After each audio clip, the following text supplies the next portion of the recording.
George was an American. He went to Britain last summer, and he visited some of his British friends there. Two of them were Mr. and Mrs. Andrews. They lived near Edinburgh, and George stayed in their house for a week and enjoyed it very much. On his last evening with the Andrews, George said to them, "My aeroplane to New York leaves very early tomorrow morning. I'm going to get up at 5 o'clock and make my breakfast. Please don't come down." He said goodbye to his good friends that evening and came down to the kitchen in the morning and looked at the table. There was a photograph of Mrs. Andrews on it in front of her chair, and a photograph of Mr. Andrews in front of his chair. George laughed happily and said, "That's very good. I'm not going to eat my breakfast alone this morning." Now answer these questions. Number 1. Why did Mr. and Mrs. Andrews not have breakfast with George on his last morning? Number 2. Why did he get up at 5 o'clock? Number 3. Who made the breakfast that day? Number 4. What did he find on the table in the kitchen? Number 5. What did he say then? Mrs. Black had 2 coal fires in her house, and she always bought her coal from Mr. Matthews. He sold her good coal. There was never much dust in it. But Mr. Matthews was old, and after a few years he stopped working in his coal yard, and his son Freddie began selling coal to Mrs. Black. He brought 2 sacks of coal to her house in his truck one day, and Mrs. Black said to him, "Your father always sold me good coal. There was never much dust in the sacks." "I do that too," young Mr. Matthews said. A few months later, he brought Mrs. Black another 2 sacks of coal, and said to her, "Did you find any dust in the last sacks of coal?" "No, I didn't find dust in the sacks of coal," answered Mrs. Black. "I found some pieces of coal in the sacks of dust." Now answer these questions. Number 1. What did Mrs. Black say to Freddie? Number 2. What did the young man answer? Number 3. What did he do a few months later? Number 4. What did he ask Mrs. Black? Number 5. What did she answer? Mr. Gray went to work by train every day, and he always walked from the station to his office. It was about 1 kilometre, and he never went by bus because he enjoyed walking fast. It sometimes rained or snowed, but then Mr. Gray put his umbrella up, turned the collar of his coat up, and walked fast. There was always a poor man at the side of a narrow street near Mr. Gray's office. He had 1 leg, and he sold matches in the street. A box of them cost 20p. Mr. Gray always smiled at the poor man and said, "Good morning." Then he gave him 20p and did not take any of his matches because he did not smoke. One day, Mr. Gray gave the poor man his 20p and began walking on. But the man shouted after him, "Sir, the matches cost 25p now."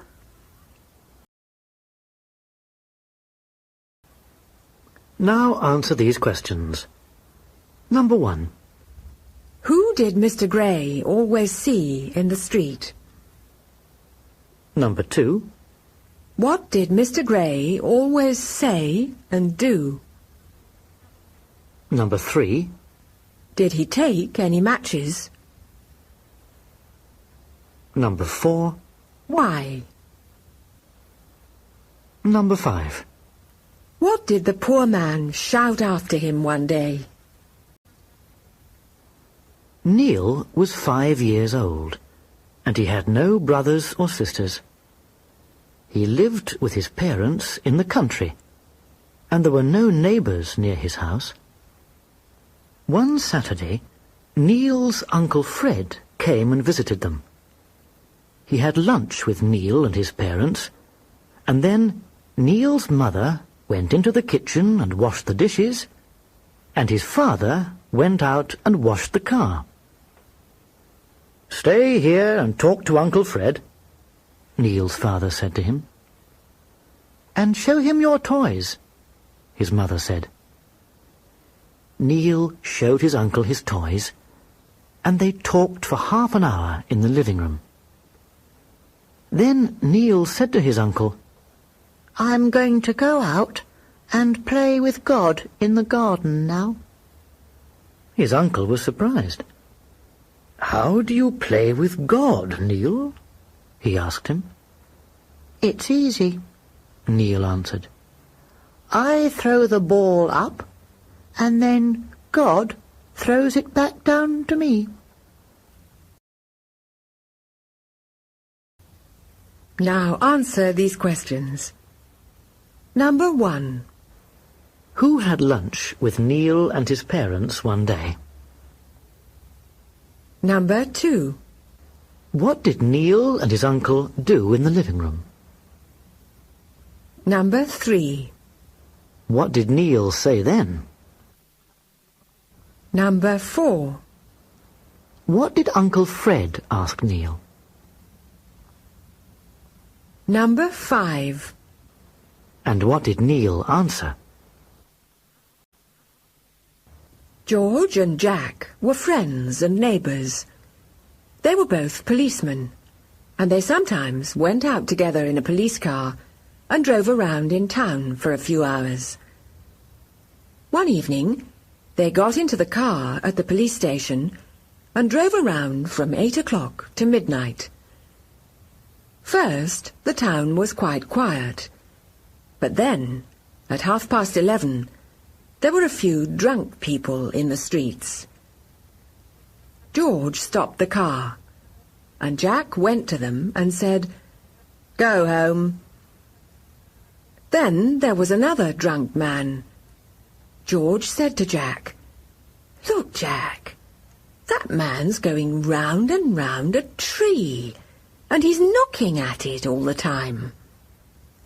He stopped the car, and Jack got out and went to the man. "Go home," he said to him. The drunk man stopped, looked at Jack for a few seconds, and then answered, "Don't be stupid. There's a wall right round me."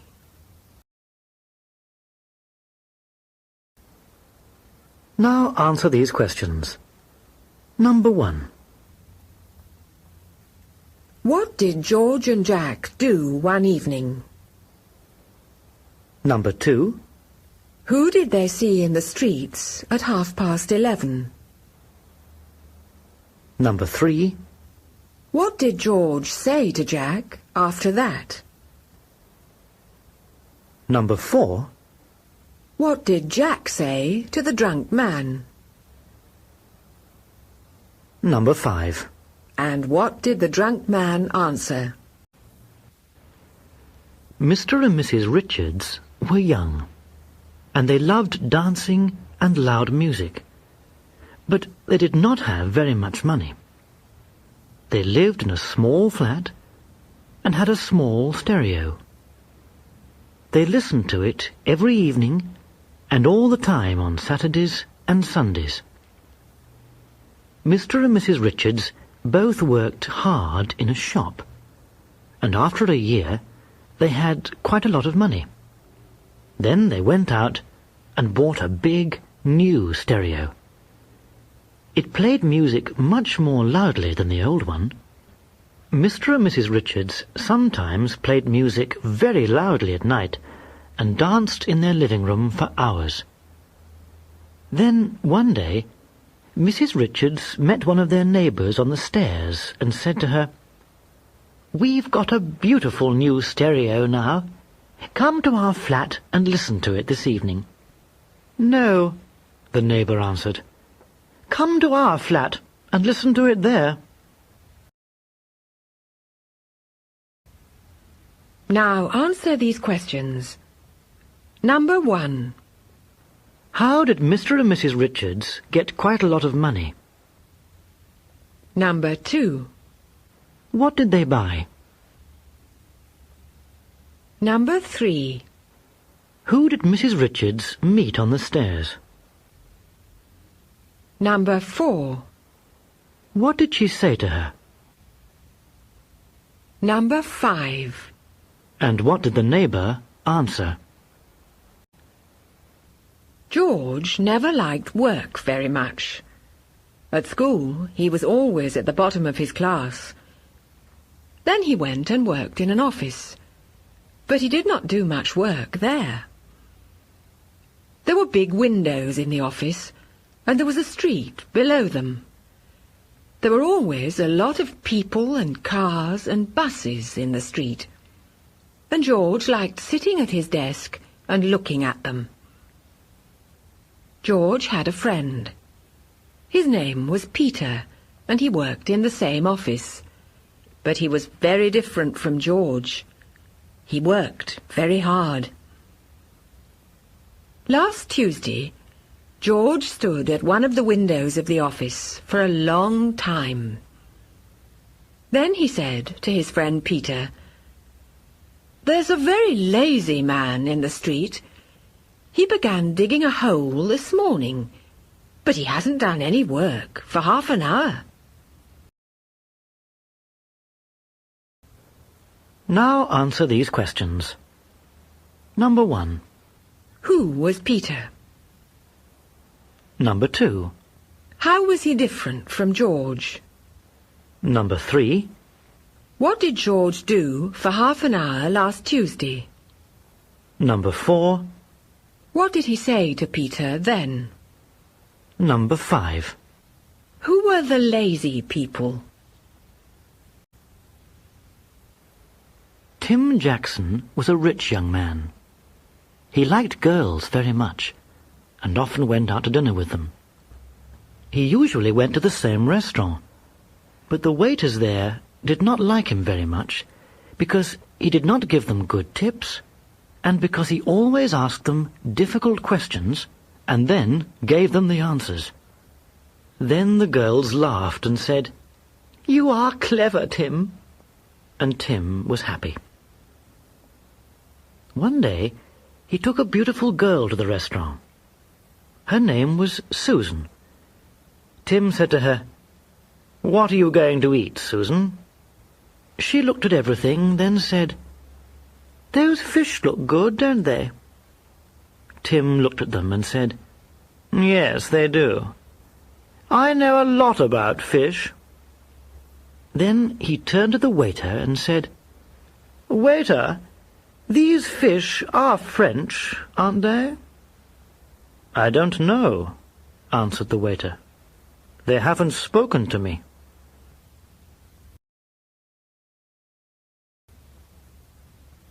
Now answer these questions. Number 1. What did Tim ask Susan in the restaurant? Number 2. What did Susan say to Tim? Number 3. And what did he answer? Number 4. What did he say to the waiter? Number 5. And what did the waiter answer? It was a very hot day in the middle of summer, and there were no trees along the street, Mr. Brown closed his shop at 5:30, went out into the street, and began walking to his bus. He was very fat. The sun shone straight down the street, and in a few minutes Mr. Brown was very hot. A small boy came out of another shop in the street and followed Mr. Brown. He stayed very near him all the time, and he kicked the heels of Mr. Brown's shoes several times. Mr. Brown looked at him angrily each time. After the third time, Mr. Brown stopped, turned round, and said to the small boy, "What are you doing? Stop following me like that. You're going to hurt my heels." "Please don't stop me," the small boy said. "It's very hot today, and there isn't any shade anywhere else in the street." Now answer these questions. Number 1. Why was Mr. Brown very hot in the street? Number 2. Who came out of another shop? Number 3. What did the boy do? Number 4.